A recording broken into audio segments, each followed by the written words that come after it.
নবনীরদনিন্দিত কান্তিধারম রসসাগর নাগর ভূপবরং। ओम नमो भगवते वासुदेवाय। ओम नमो भगवते वासुदेवाय। ओम नमो भगवते वासुदेवाय। ओम नमो भगवते वासुदेवाय। ओम नमो भगवते वासुदेवाय। ओम नमो भगवते वासुदेवाय। नित्यं चैव नरोत्तमं देवीं सरस्वतीं व्यासं ततो जयामुदीरयेत्। नष्टप्रायेषु स्वभद्रेषु नित्यं भागवत सेवया भगवते उत्तम श्लोके भक्तिर्भवति नैष्टिकी।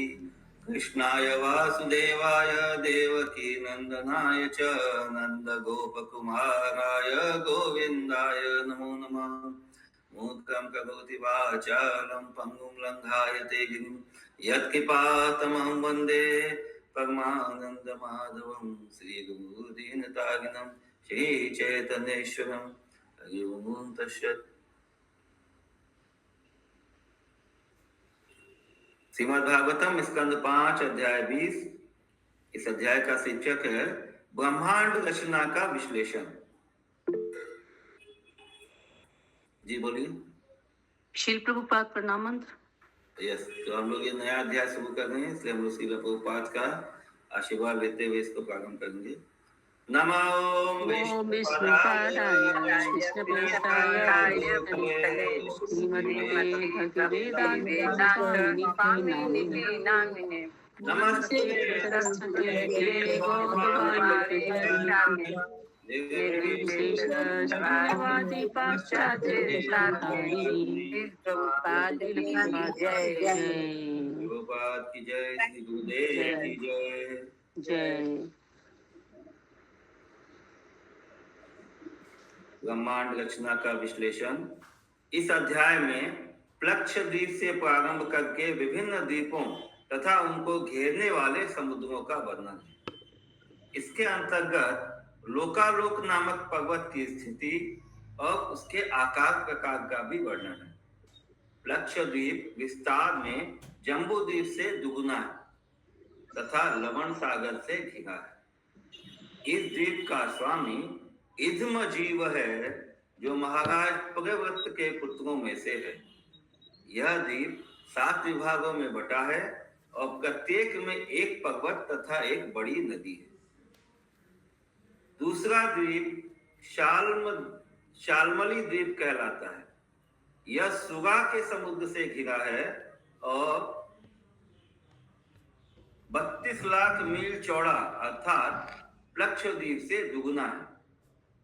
इस द्वीप का स्वामी महाराज प्रियव्रत के पुत्रों में से एक यज्ञबाहु है। प्लक्ष द्वीप के समान यह भी 7 भागों में बटा है, जिनमें से प्रत्येक में एक पर्वत और एक बड़ी नदी है। इस द्वीप के वासी श्री भगवान की पूजा चंद्रात्मा के रूप में करते हैं।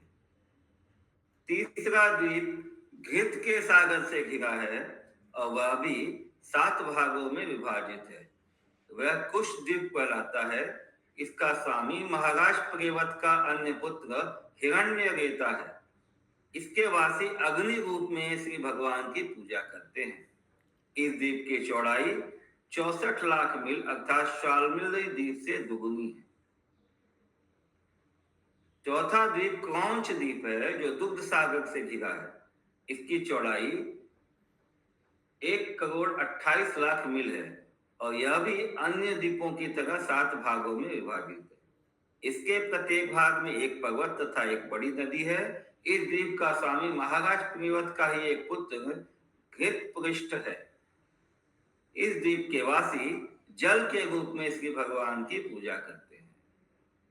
5वां द्वीप शाक द्वीप है, जो 2,56,00,000 मील चौड़ा और मट्ठे के समुद्र से घिरा है।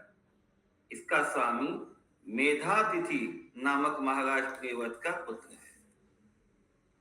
यह द्वीप भी 7 भागों में विभाजित है, जिसके प्रत्येक भाग में एक पर्वत तथा एक बड़ी नदी है। इसके वासी वायु रूप में श्री भगवान की पूजा करते हैं। छठा द्वीप पुष्कर द्वीप है। जी माता जी। प्रभु जी पहला द्वीप किसकी पूजा करते हैं, वो नहीं लिखा हुआ है ना? लक्षद्वीप नहीं जी, लिखा। ओके। छठा द्वीप पुष्कर द्वीप है, जो पिछले वाले द्वीप से दुगना चौड़ा है, यानी कि 256 इंटू 2 5 करोड़ 12 लाख मील चौड़ा है और निर्मल जल के समुद्र से घिरा हुआ है। इसका स्वामी वीतिहोत्र है, जो महाराज प्रियव्रत का ही पुत्र है। यह द्वीप मानसोत्तर पर्वत द्वारा 2 भागों में विभाजित है। इसके वासी श्री भगवान के अन्य रूप स्वयंभू की पूजा करते हैं।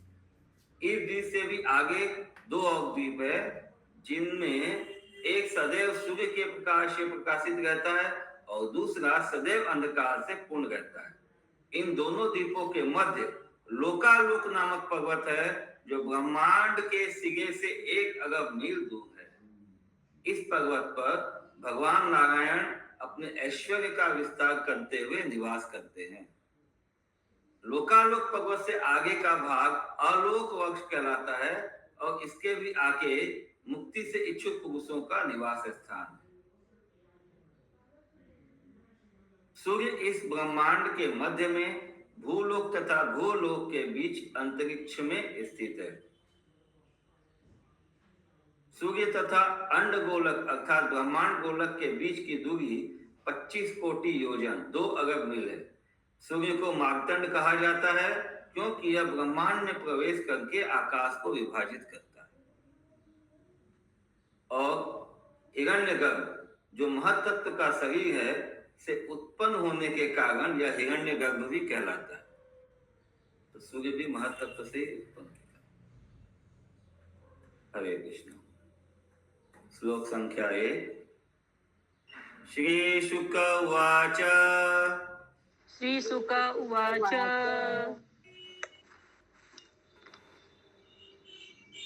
अतः परम प्लक्षादीनां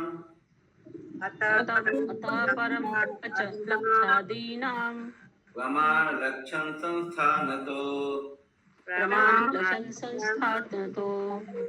वर्ष विभाग उपवर्ण्यते।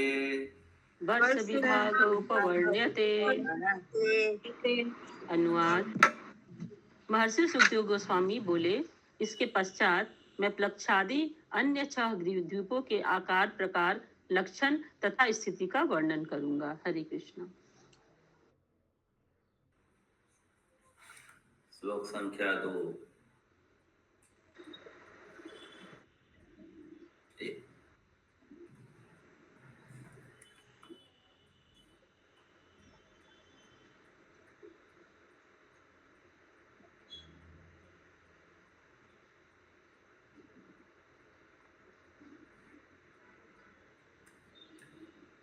जम्बूद्वीपो अयं यावत् प्रमाण विस्तारस्तावताक्षागो दधीना। जम्बूद्वीपो अयं यावत् प्रमाण विस्तारस्तावताक्षागो दधीना। परिवेष्टितो यथा मेरुजम्बवाख्येन लवणो दधिरपि ततो। परिवेष्टितो यथा मेरुजम्बावखेन लवणो दधिरपि ततो। द्विगुण विशालेन प्लक्षाख्येन परिक्षिप्तो यथा परीखा। विशालेन प्लक्षाख्येन परीक्षितो यथा परीखा। आयो उपवनेन प्लक्षो जम्बू प्रमाणो दीपाख्या करो हिरण्मया। प्लक्षो जम्बू प्रमाणो द्वीपाख्याकारो हिरण्यमय उत्थितो यत्राग्निरूपास्ते सप्तजीव। उत्थितो यत्राग्निरूपास्ते सप्तजीवस्तस्याधिपति प्रियव्रतात्मज। उत्थितो यत्राग्निरुपास्ते सप्तजीवस्तयाधिपति प्रियव्रतात्मज इद्वं जीव स्वं द्वीपं सप्तवर्षाणि विभज्य सप्तवर्षनामभ्य इद्वजीव स्वं द्वीपं सप्तवर्षाणि विभज्य सप्तवर्षनामभ्य आत्मजेभ्य आकल्यय स्वयमात्मयोगेनोपगगाम् आत्मजेभ्य आकलय स्वयमात्मयोगेनोपरराम। श्लोका नंबर 5.19 20.1 2 सॉरी 5.20.2 जी शशि माता जी। प्रभु जी यहाँ जो लास्ट में जो आप ये पढ़े थे ऊपर में कि लास्ट वाला लाइन सूर्य को मार्तंड कहा जाता है क्योंकि यह ब्रह्मांड में प्रवेश करके आकाश को विभाजित करता है और हिरण्यगर्भ, तो सूर्य को हिरण्यगर्भ भी कहा जाता है क्या? हाँ, मार्तंड और हिरण्यगर्भ। इसके पहले चैप्टर में ब्रह्मा को लिखा हिरण्यगर्भ कहा जाता है। हाँ, इसके पहले श्लोक चैप्टर में भगवान को भी बोलते हैं, ब्रह्मा को हिरण्यगर्भ, ब्रह्मा को, हाँ सॉरी, नहीं ये ठीक है, ब्रह्मा के लिए होगा। इसके यहाँ लिखा है और हिरण्यगर्भ कौमा जो महत्त्व का शरीर है से उत्पन्न होने के कारण यह हिरण्यगर्भ भी कहलाता है। और ब्रह्मा का शरीर क्या है? महत्त्व से ये भी लिखा है, दोनों ही लिखा है इसमें। ओके, पता नहीं अभी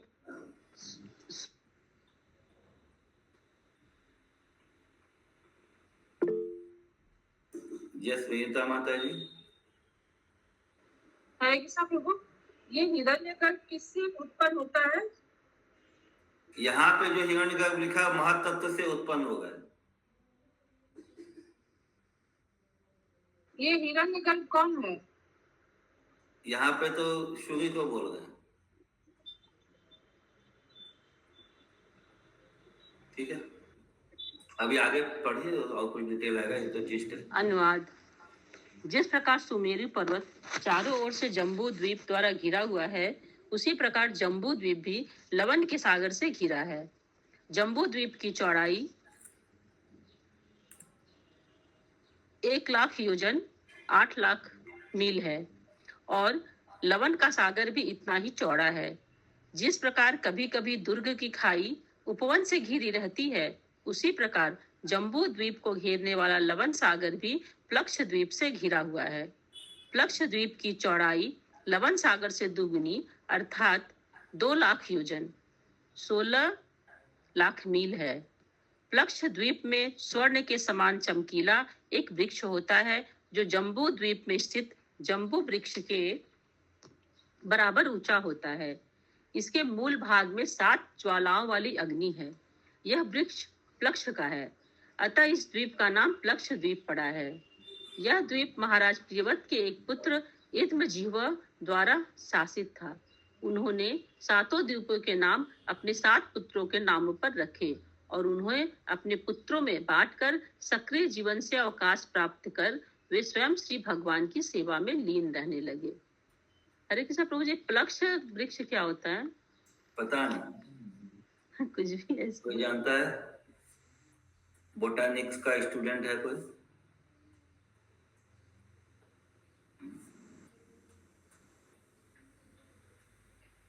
तो यहाँ पे तो लग रहा है कि जो हरे कृष्णा प्रभु जी लिखा हुआ है, अभी बोल, प्लक्ष का लिखा हुआ है पाकड़ वृक्ष। पाकड़? हाँ, पाकड़ वृक्ष। पाकड़ भी क्या होता है, कोई जानते हैं? नहीं।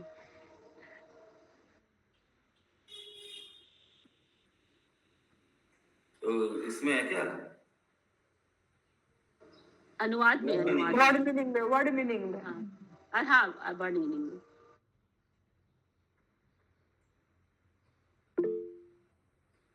पाकड़, यस गोविंदी कृपा माता जी।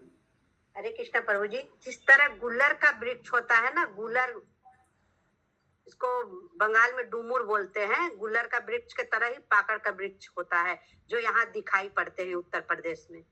अच्छा, ओके, ठीक है, आगे बढ़े। तो इसमें ये आ गया कि वो भगवान की सेवा में लीन रहते थे। तो भगवान के किस रूप का तो नहीं लिखा हुआ है। लक्षद्वीप के जो राजा थे वो भगवान की सेवा में लिखे थे।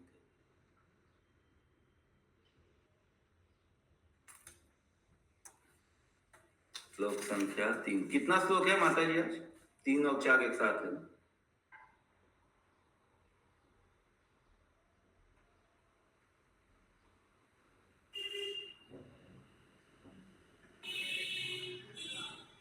भारती माता जी बताएं। भारती माता जी। शिवं यवशं सुभद्रं शान्तं क्षेमममृतं भयमिति वर्षाणि तेषु। शिवं यवसं सुभद्रं शान्तं क्षेमम् अमृतं भयम् इति वर्षाणि तेषु।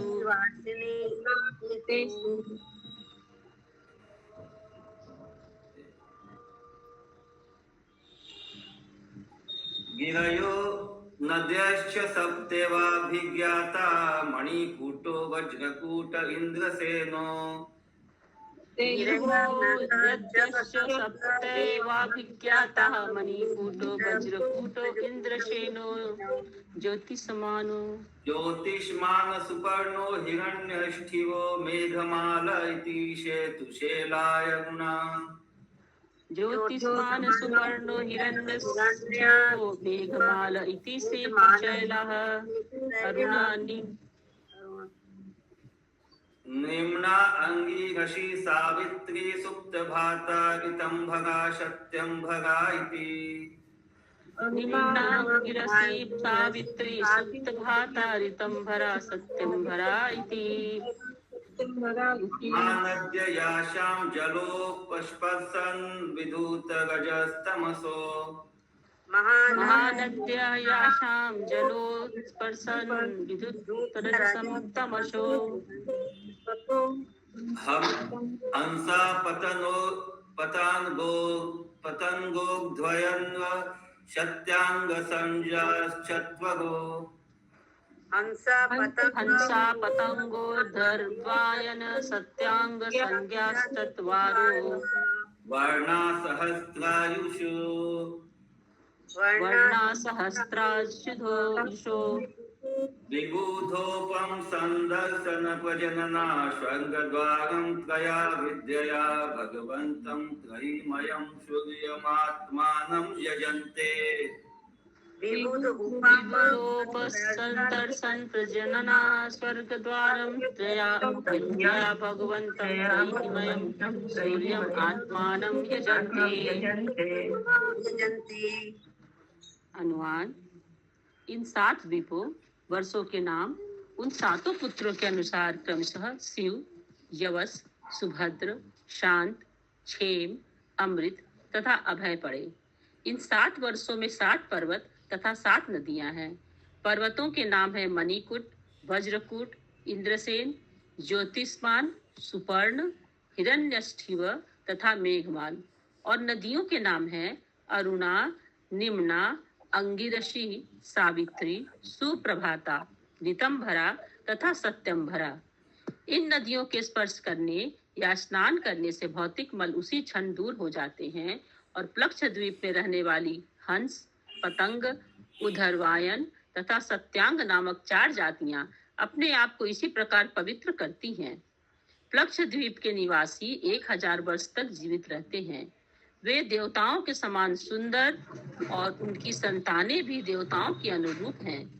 वे वेदों में वर्णित अनुष्ठानों को पूरा करके तथा पूर्ण पुरुषोत्तम भगवान के प्रतिनिधि स्वरूप सूर्य देव की उपासना करके सूर्य लोक को प्राप्त होते हैं। अमित प्रभु म्यूट कर दीजिए। हरि बोल। फिर से पढ़िए माता जी। अनुवाद पूरा? नहीं, ये लास्ट लाइन। अच्छा।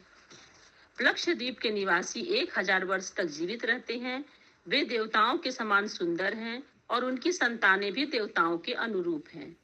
वे वेदों में वर्णित अनुष्ठानों को पूरा करके तथा पूर्ण पुरुषोत्तम भगवान के प्रतिनिधि स्वरूप सूर्य देव की उपासना करके सूर्य लोक को प्राप्त होते हैं, जो स्वर्ग लोक ही है। तात्पर्य। सामान्य अनुभव के अनुसार मूलतः 3 देवता हैं, ब्रह्मा, विष्णु तथा शिव। किंतु अल्प ज्ञानी लोग भगवान श्री विष्णु को ब्रह्मा या शिव से श्रेष्ठ नहीं मानते, पर यह निष्कर्ष अप्रामाणिक है। वेदों में कहा गया है कि इष्टापूर्तम बहुधा जायमानं विश्वं बिभर्ति भुवनस्य नाभि तदेवाग्निस्तद वायुस्तत सूर्यस्तद उ चंद्रमाः अग्निः सर्वदैवतः। इसका अर्थ यह हुआ कि जो परमेश्वर वैदिक अनुष्ठानों इष्टपूर्तम का स्वीकार करते हैं और उनके फलों को भोगते हैं, संपूर्ण सृष्टि का पालन करते हैं, समस्त जीवात्माओं की आवश्यकताएं पूरी करते हैं, एको बहुनामयो विद्धाति कामान, और समस्त सृष्टि के केंद्र बिंदु हैं, वे भगवान श्री विष्णु हैं। भगवान श्री विष्णु अग्नि, वायु, सूर्य और चंद्र के रूप में विस्तरित होते हैं, जो केवल उनके अंश रूप हैं। भगवान श्री कृष्ण ने श्रीमद् भगवद गीता 9.23 में कहा है, ये अपि अन्य देवता भक्ता यजन्ते श्रद्धान्विताः ते अपि मामेव कौन्तेय यजन्ति विधि पूर्वकम। जो सकाम भक्त श्रद्धा सहित अन्य देवताओं की उपासना करते हैं, वे भी मेरी ही उपासना करते हैं, परंतु उनकी आराधना विधि पूर्वक नहीं होती। कहने का तात्पर्य यह है कि यदि कोई देवताओं की पूजा करता है किंतु देवताओं तथा पूर्ण परमेश्वर के बीच के संबंध को नहीं समझता है, उसकी पूजा अविधि पूर्वक की है। भगवान श्री कृष्ण ने भी श्रीमद् भगवद गीता 9.24 में कहा है, अहम ही सर्व यज्ञानाम भोक्ता च प्रभुरेव च। एकमात्र मैं ही समस्त यज्ञों का भोक्ता हूँ। यह तर्क दिया जा सकता है कि देवता भी श्री विष्णु के समान महत्वपूर्ण हैं, क्योंकि उनके नाम श्री विष्णु के ही भिन्न भिन्न नाम हैं। किंतु यह निष्कर्ष उचित नहीं है, क्योंकि वैदिक ग्रंथ इसके साथ सहमत नहीं है। वेद घोषित करते हैं, चंद्रमा मनसो जात अक्षो सूर्यो अजायत श्रोत्राय यश्च प्राणश्च मुखादग्निर अजायत नारायणाद ब्रह्मा नारायणाद यत्रो जायते नारायणात् प्रजापति जायते नारायण इंद्रो जायते नारायणात् अष्टौ वसवो जायन्ते नारायणात् एकादश रुद्रा जायन्ते। चंद्रमा के देवता चंद्र श्री नारायण के मन से और सूर्य देवता उनके नेत्रों से उत्पन्न हुए। श्रवण तथा प्राण वायु के नियामक देवता श्री नारायण से उत्पन्न हुए और अग्नि देवता उनके मुखारविंद से निकले। प्रजापति ब्रह्मा, इंद्र, 8 वसु, शिव के 11 विस्तार तथा 12 आदित्य भी श्री नारायण से उत्पन्न हुए। स्मृति में भी कहा गया है, ब्रह्मा शंभु तथैर्वार्क चंद्रमासस्य सत्क्रतुः एवं आद्यतस्य तथैत्वान्ये युक्ता वैष्णव तेजसा जगत्कार्यावसाने तु व्युञ्जन्ते च तेजसा वितेजश्च ते सर्वे पंचत्वम् उपायान्ति ते। ब्रह्मा, विष्णु, ब्रह्मा, शंभु, सूर्य तथा इंद्र सभी केवल श्री भगवान की शक्ति हैं, श्री भगवान की शक्ति के फल हैं। ब्रह्मा, शंभु, सूर्य तथा इंद्र सभी केवल श्री भगवान की शक्ति के फल हैं। जिन अन्य देवताओं के नाम यहाँ नहीं लिए गए हैं, वे भी ऐसे हैं। इस जगत के विनाश होने पर श्री नारायण की शक्ति की ये विभिन्न अंश श्री नारायण में ही विलीन हो जाएंगे, अर्थात ये सभी देवता मर जाएंगे, उनकी प्राण शक्ति वापस ले ली जाएगी और वे श्री नारायण में प्रविष्ट हो जाएंगे। अतः यह निष्कर्ष निकलता है कि श्री विष्णु ही पूर्ण पुरुषोत्तम भगवान है, ब्रह्मा या शिव नहीं। जिस प्रकार कभी कभी एक राजकीय कर्मचारी को भी सरकार मान लिया जाता है, यद्यपि वह केवल किसी एक विभाग के संचालक रूप में ही कार्य करता है, उसी प्रकार समस्त देवता भगवान श्री विष्णु से न्यायवादी शक्ति प्राप्त करके उनके लिए कार्य करते हैं, किंतु वे उनके समान शक्तिमान नहीं होते।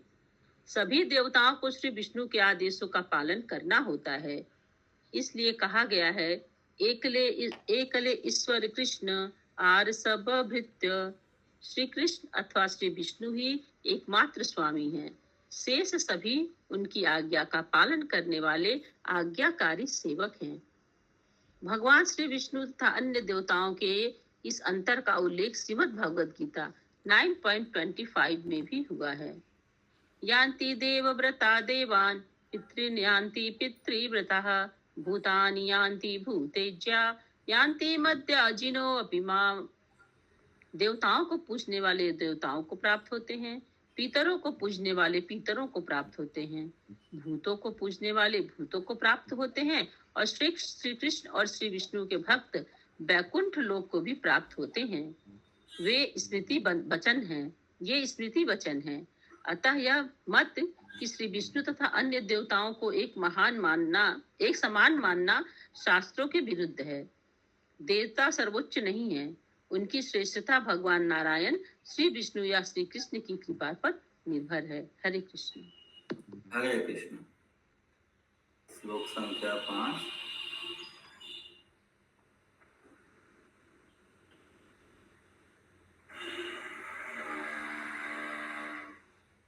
प्रत्नस्य विष्णु रूपम यत्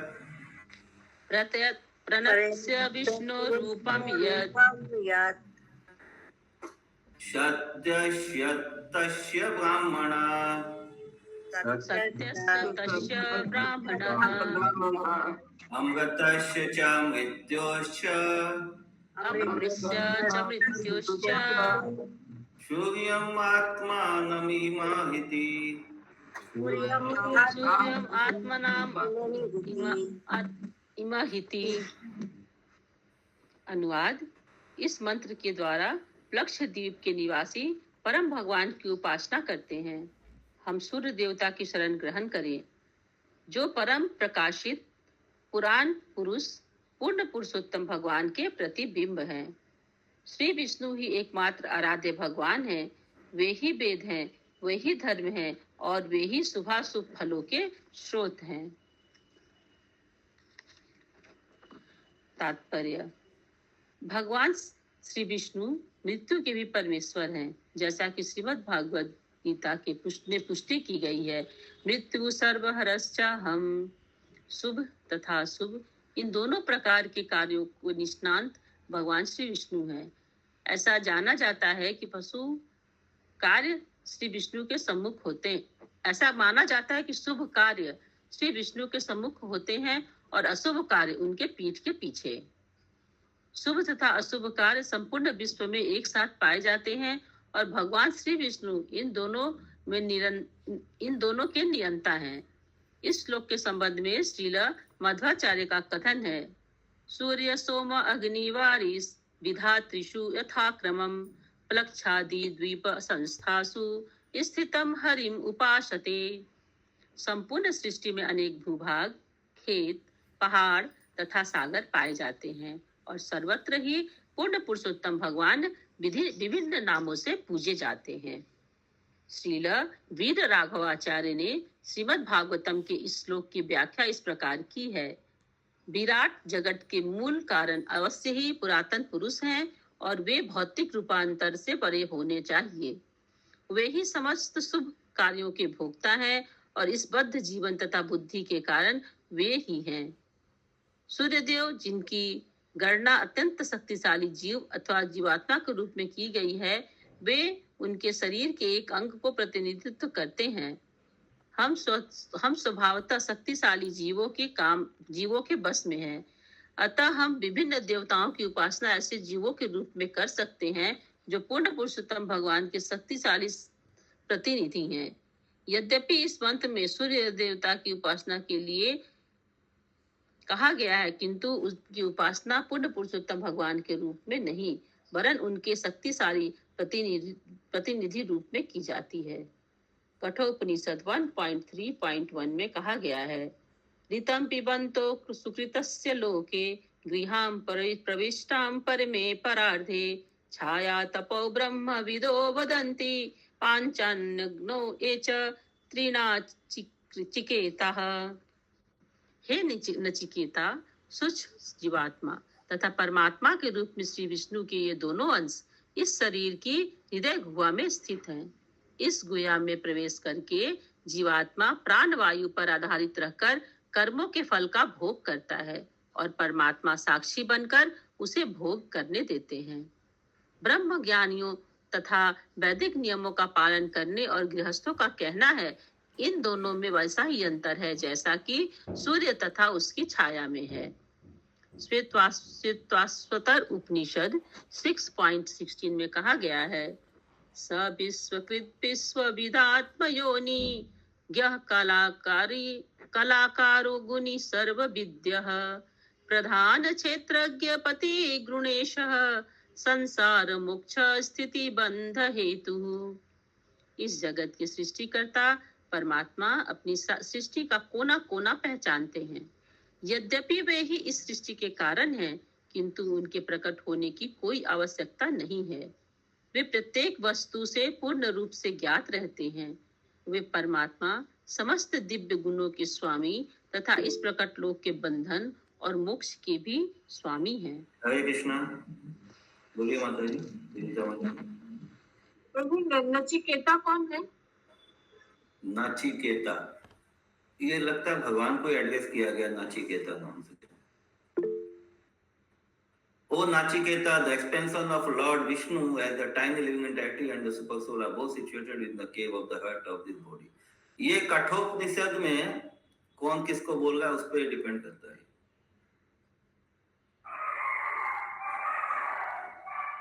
इसके लिए कठोपनिषद पढ़ना पड़ेगा। हाँ देखना। नचिकेता स्टोरी है यमराज भगवान और यमराज और नचिकेता की। नचिकेता यमपुरी के द्वार तक आते हैं, क्यों जाते वो इतना याद नहीं आ रहा। ये स्टोरी था हिंदी में हम लोग के 8th क्लास में। एक है यमराज उसको बताते हैं फिलोसफी, नचिकेता उनके यमपुरी तक पीछे जाता है। अच्छा, इंद्रावती माता जी पता है? हरे कृष्ण प्रभु जी, सादर प्रणाम। ये यम का नचिकेता का स्टोरी है। नचिकेता जो थे उनके पिता बहुत दान कर रहे थे, तो वो अपने बहुत छोटे से थे, तो बोलते हैं हम हमको किसको दान दिए? बोले तुमको यम को दे दिए। तो यम के द्वार पे जाके बैठते हैं और यम से फिर बाद में यम से ये शिक्षा ग्रहण करते हैं। वो हटते नहीं, बोलते मेरे पिता ने आपको दान दे दिया, मैं यहाँ से नहीं हटूंगा। हरे कृष्ण। हरे कृष्ण। तो लगता है उसी संदर्भ में है, वो उनको जो ज्ञान दे गए हैं, तो वो नचिकेता को संबोधित किया जा रहा है।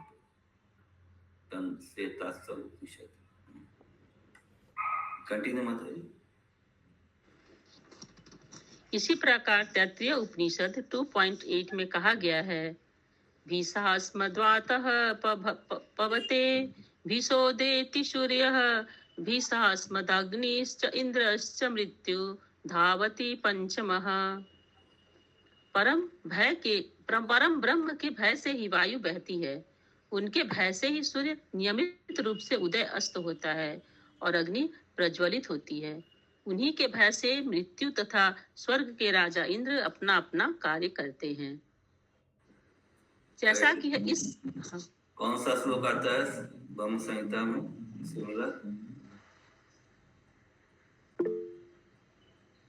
बोलिए। यस्व इंद्र, अरे नहीं भूल गई। यस्व इंद्र से स्टार्ट था, यह से चालू होता है।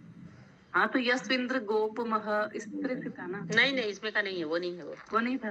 चक्षुरेत सविता सकल गहनाम राजा समस्ते हसीशते यस्याज्ञा भ्रमति काल चक्रो गोविंदमादि पुरुषम तमहं भजामि।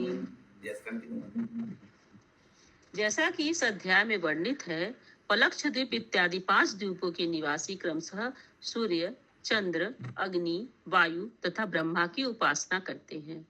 यद्यपि वे इन 5 देवताओं की उपासना करते हैं, किंतु वास्तव में वे समस्त जीवों के परमात्मा भगवान श्री विष्णु को ही उपासते हैं, जैसा कि इस श्लोक के इन शब्दों से प्रकट है।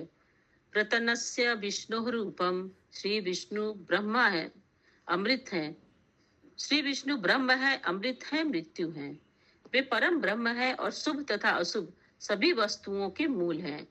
वे सबके हृदय में स्थित हैं, जिनमें देवता भी सम्मिलित हैं, जैसा कि श्रीमद् भगवद गीता 7.20 में कहा गया है, कामैस्त्रैन हित ज्ञाना प्रपद्यन्ते अन्य देवता। कामनाओं ने जिनके ज्ञान को हर लिया है, वे ही अन्य देवताओं की शरण ग्रहण करते हैं। जो महत्वाकांक्षाओं के कारण अंधे होते हैं, उन्हें अपनी आकांक्षाओं की पूर्ति के लिए देवताओं की उपासना की सलाह दी जाती है, किंतु देवता उनकी मनोकामनाओं को वास्तव में पूरा नहीं कर पाते।